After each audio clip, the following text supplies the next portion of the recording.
कर्मों का फल। आपका कैंसर लास्ट स्टेज पर है।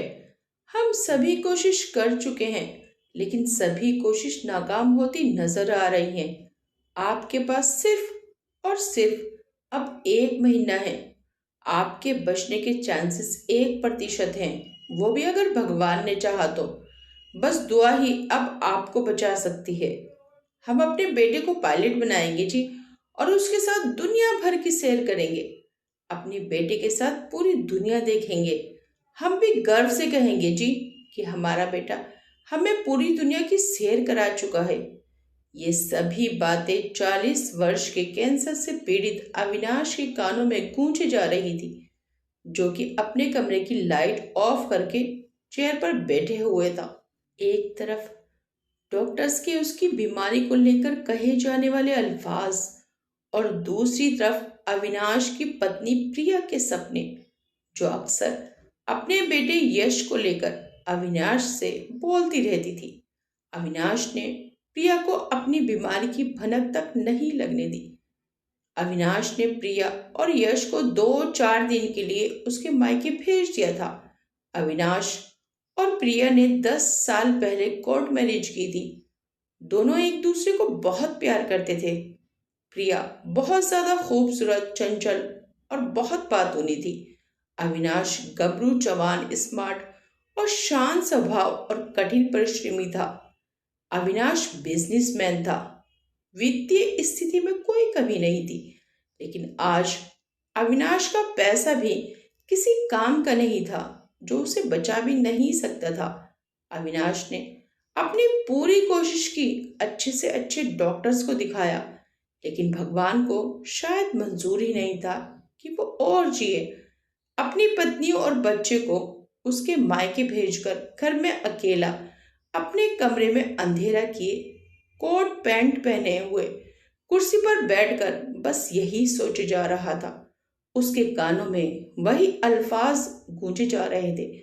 अविनाश का दम घुटने लगा, सर चकराने लगा। उसके घर की 4 दीवारी उसे जेल की सलाखें लगने लगी। मेरी जिंदगी में अब कुछ नहीं बचा। मेरी पत्नी का क्या होगा? मेरे बच्चे का क्या होगा? मेरे सिवा उनका कोई और सहारा भी नहीं है। करूं तो क्या करूं? अविनाश खड़ा हुआ और घर से बाहर निकल पड़ा। सोचते सोचते, सड़क की जमीन को देखते देखते, अपनी ही दुनिया में खोए हुए, अपनी ही कश्मकश में डूबे हुए, अपनी बीमारी के गम को साथ लिए एक एक कदम बढ़ाए जा रहा था। कदम बढ़ाते बढ़ाते उसके कदमों में एक औरत आ गिरी। फटी साड़ी पहने, बाल बिखरे हुए, चेहरे पर हवाइयां उड़ी हुई, बहुत ही खूबसूरत महिला थी। लेकिन उसकी खूबसूरती उसके डर की वजह से फीकी पड़ रही थी। बाबूजी, आप जितने पैसे देंगे मैं ले लूंगी, लेकिन मुझे अपने साथ ले चलिए। मेरी कीमत बहुत कम है, लेकिन मुझे पैसों की सख्त जरूरत है। अविनाश, जो अपनी ही कश्मकश में डूबा हुआ था, अपने ही ख्यालों की दुनिया में बह रहा था, अपने ही गम में चूर था, जब उस महिला की बात सुनी तो चौंक गया। अविनाश ने उस महिला को अपने पैरों से उठाया और खड़ा किया और कहने लगा, बहन, तुम क्यों रोती हो? और ये हाल तुम्हारा किसने किया है? और किस कीमत की बात कर रही हो? अविनाश एक इज्जतदार, ईमानदार लड़का था। जब उसने उस महिला को ऐसी हालत में देखा तो अपना गम भूल गया। महिला ने जब उसके मुंह से बहन सुना तो रोने लगी कि आज तक मुझे किसी ने बहन कहकर नहीं पुकारा, ना ही आज तक किसी ने मेरा हाल जानने की कोशिश की। तुम बहुत सज्जन व्यक्ति हो, बहुत इज्जतदार व्यक्ति हो, जो मुझसे मेरा हाल जाना और मुझे बहन कहकर पुकारा। हालत से मजबूर औरत और कर भी क्या सकती है?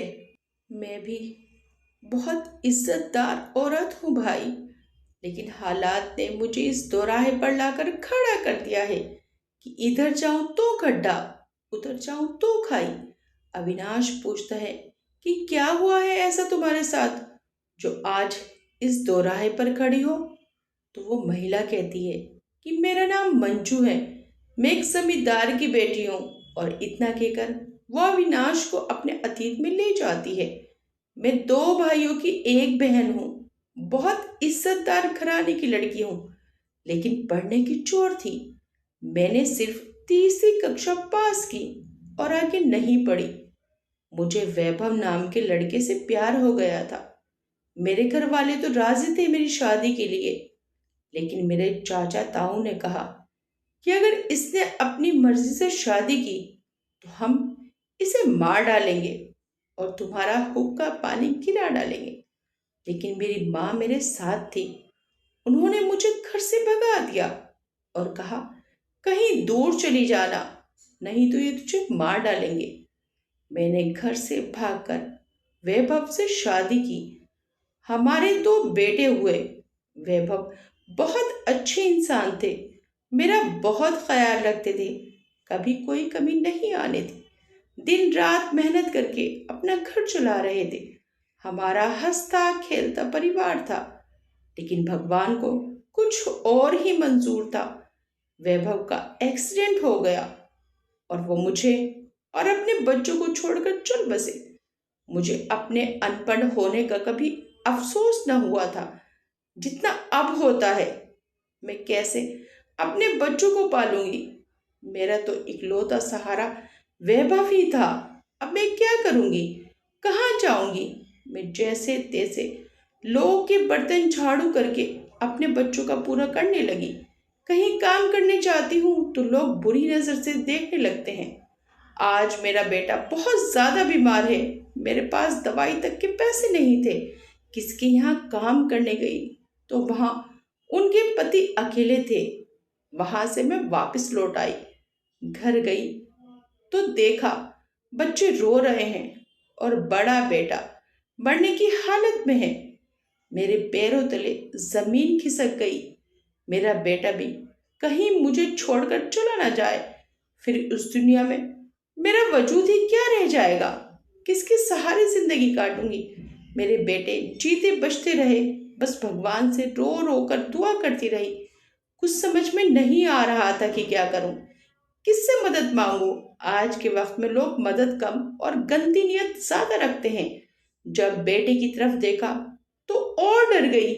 उसकी आंखें बंद हुए जा रही थी, बदन गर्म तवे की भांति तप रहा था। इज्जत बचाऊं या बेटा, ये सवाल मुझे खाए जा रहे थे। तुरंत भाग खड़ी हुई और भागती भागती आ रही थी तो तुम्हारे कदमों में गिर पड़ी। मंजू अपना अतीत बताकर रोने लगती है। अविनाश मंजू को सांत्वना देता है और अपनी जेब में हाथ देता है तो 45 रुपए निकलते हैं और मंजू को दे देता है और कहता है कि मेरा नाम अविनाश है, आज से मुझे अपना भाई समझो और अब तुम पहले जाकर अपने बच्चे की दवाई लो और अच्छे से ध्यान रखो और मुझे अपना पता बता दो। मंजू अविनाश को अपना पता देती है और दौड़ी दौड़ी अपने घर की तरफ मुड़ जाती है और अविनाश भी अपने घर जाता है। कमरे की लाइट्स ऑन करता है और खाना ऑर्डर करता है। इतने कपड़े बदलता है, खाना आ जाता है। खाना खाने के बाद आराम से सो जाता है। मंजू 4500 पाकर खुद को बहुत खुशनसीब समझ रही थी। जिस इंसान के पास दो कौड़ी ना हो, जिस इंसान का बच्चा मरने की कगार पर हो, वो इंसान इतने पैसे पाकर खुद को खुशनसीब ही समझेगा। मंजू हाफते हाफते घर पहुंची और जल्दी जल्दी अपने दोनों बच्चों को उठाकर अस्पताल की तरफ भागने लगी। जल्दी से जाकर अपने बेटे को डॉक्टर को दिखाया। डॉक्टर ने बोला, 10 मिनट बाद तुम्हारा बच्चा इस दुनिया में नहीं होता। मंजू रोने लगती है, उसकी दवाई लेती है, खाने का सामान लेती है और घर आ जाती है और आकर बहुत रोती है और कहती है कि भला हो अविनाश बाबू का, भगवान बनकर आए, मेरे बच्चे को मरने से बचा लिया। मैं उनके लिए कुछ नहीं कर सकती सिवाय दुआओं के। अविनाश बाबू, मेरी हर सांस से आपके लिए दुआ निकलेगी।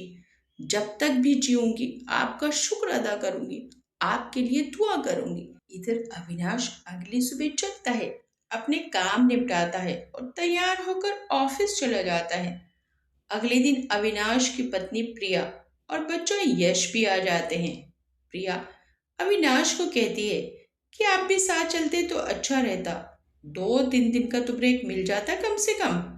अविनाश कह देता है कि काम ही इतना ज्यादा है, मुझे कहाँ टाइम है। तुम लोग हो आए, अच्छा किया। प्रिया अविनाश की आंखों में देखती है और पूछती है, क्या बात है अविनाश, आप कुछ परेशान से दिख रहे हैं, रात में सही से सोए थे ना? अविनाश कहता है, हाँ प्रिया, मैं तो रात मजे की नींद सोया और फिर सपने में देखा कि तुम आ गई, और देखो तुम सच में आ गई।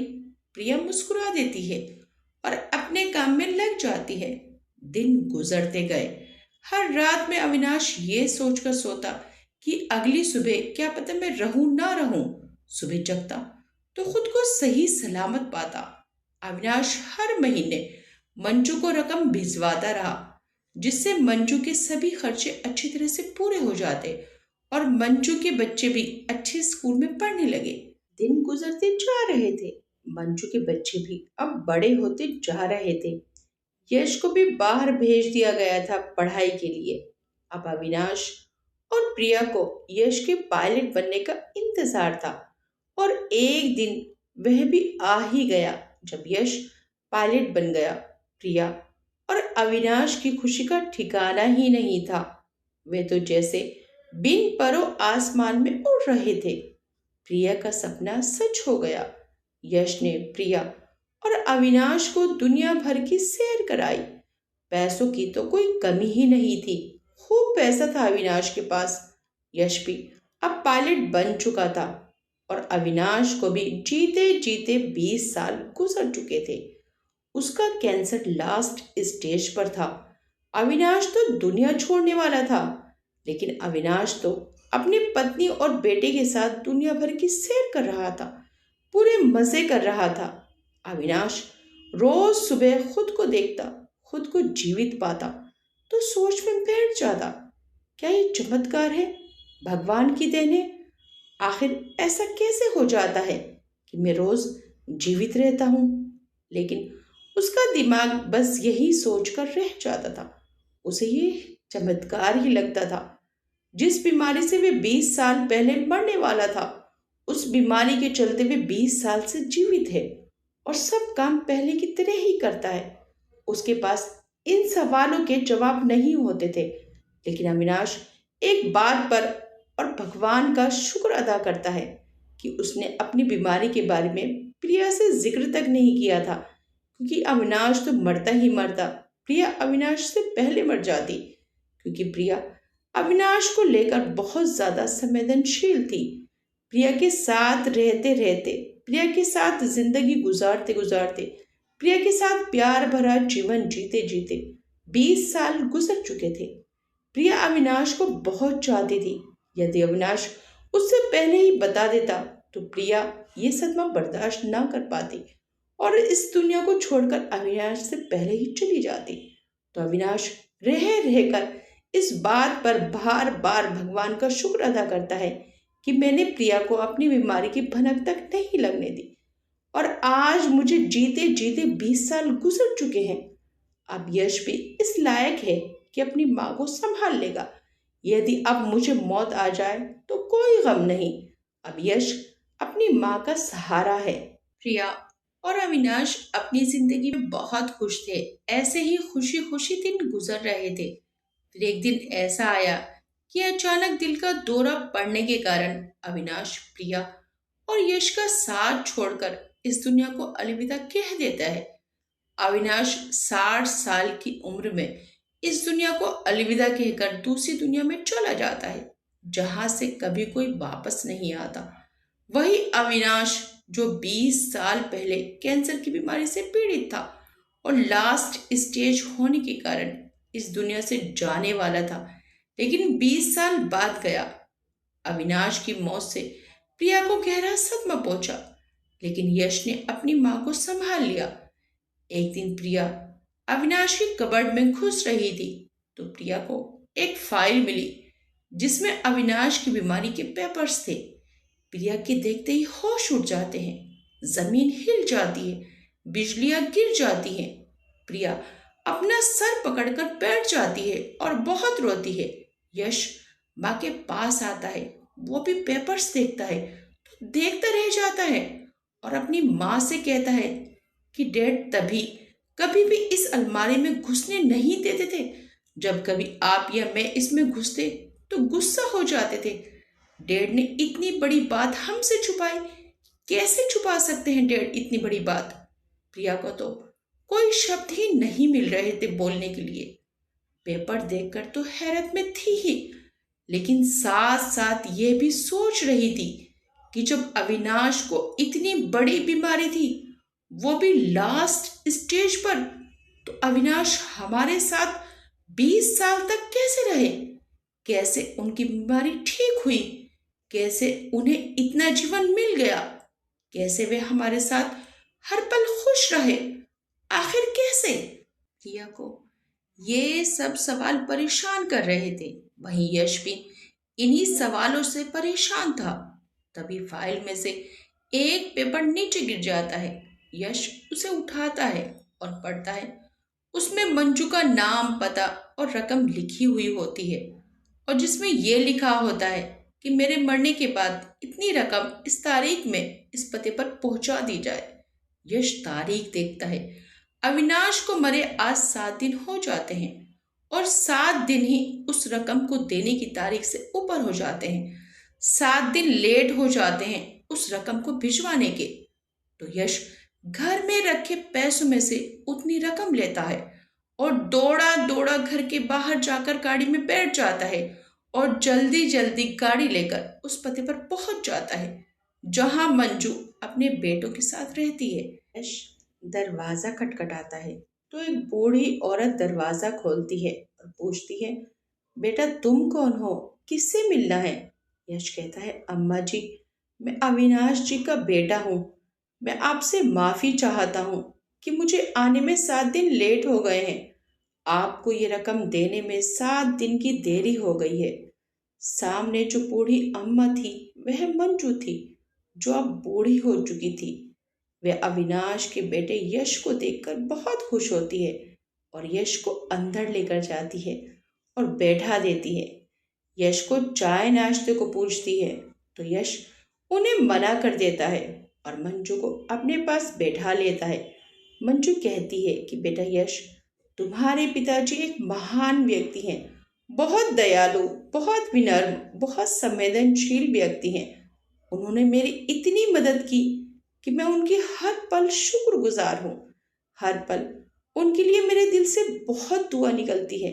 मैं उनकी लंबी उम्र की कामना करती हूँ बेटा, और तुम मुझसे माफी मत मांगो। 7 दिन पहले ही मेरे बेटे की नौकरी लगी है।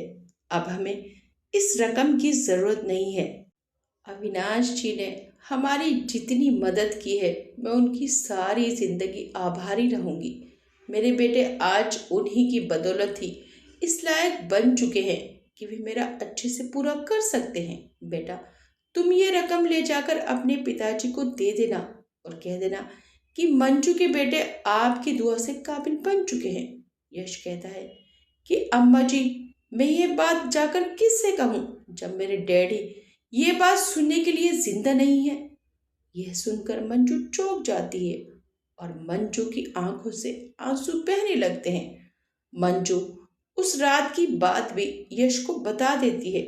यश वहां से आ जाता है और अपनी माँ से इस बारे में सब बता देता है। तो प्रिया कहती है कि अब मुझे समझ आया, अब मुझे सारे सवालों के जवाब मिल चुके हैं कि अविनाश को इतनी बड़ी बीमारी होने के बावजूद भी वे हमारे साथ 20 साल तक हंसते खेलते जीवित क्यों रहे? क्योंकि उन्होंने एक अबला बेसहारा विधवा 2 बच्चों की माँ की ऐसे वक्त में सहायता की जिस वक्त में उसे सहारे की सबसे ज्यादा जरूरत थी। मंजू की ये दुआ से ही अविनाश इतने साल जीवित रहे। मंजू की उन दुआओं ने ही अविनाश की इतनी बड़ी बीमारी को टाल दिया। मंजू की उन दुआओं ने ही अविनाश को अपनी पत्नी और बच्चे के बीच हंसता खेलता रखा। प्रिया की आंखों से आंसू बहने लगते हैं और कहती हैं कि मेरे पति और तुम्हारे डैड बहुत महान व्यक्ति थे। उनसे किसी का दुख देखा नहीं जाता था और जीते जी तो सबकी मदद करते ही थे और जाते जाते भी मदद की गुहार लगा कर गए हैं। प्रिया और यश दोनों रोने लगते हैं, ईश्वर का शुक्र अदा करते हैं कि तुमने इतने साल तक हमारे डैड और पति को इतनी जिंदगी दी। अगर किसी इंसान की दुआ किसी के साथ होती है तो वे दुआ बड़ी से बड़ी बीमारी, बड़ी से बड़ी तकलीफों को भी टाल देती है।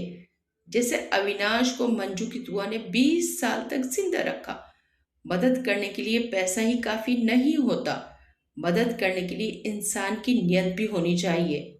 आपको ये कहानी कैसी लगी हमें कमेंट करके जरूर बताइएगा। वीडियो अच्छी लगी तो वीडियो को लाइक शेयर सब्सक्राइब करना मत भूलिएगा। मिलते हैं नेक्स्ट टाइम एक अच्छी सी वीडियो के साथ। Till then bye bye.